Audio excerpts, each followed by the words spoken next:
বুধবার সাত সকালে ধূপগুড়িতে মৌমাছির কামড়ে আহত হলো কমপক্ষে ৮ জন।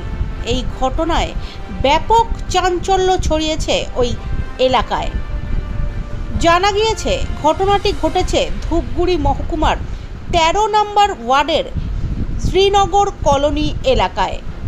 এই ঘটনার খবর পেয়েই ঘটনাস্থলে পৌঁছয় দমকল বাহিনীর কর্মীরা এবং দীর্ঘ ১.৫ ঘন্টা পর অবশেষে মৌমাছির কামড়ে আহত ব্যক্তিদের উদ্ধার করে ধূপগুড়ি গ্রামীণ হসপিটালে নিয়ে যাওয়া হয়।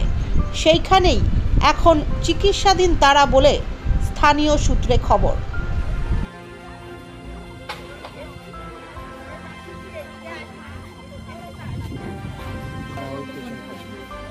ঠিক আছে, রাখো রাখো, ওই যে আগুন লাগাচ্ছে তো ওই দিনটা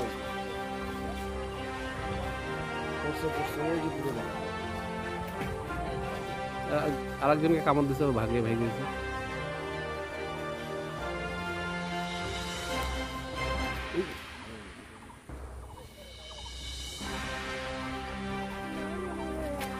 কে তোর বাবা কথা বলতেছে? না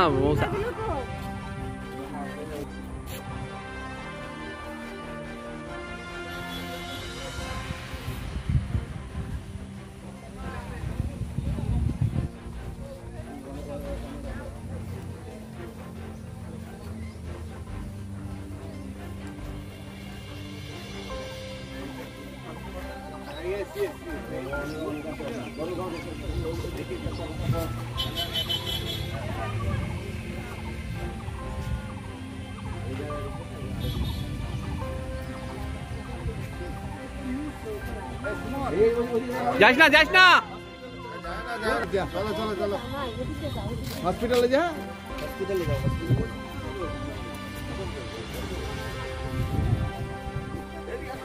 পিছনে আম গাছে মনে হচ্ছে।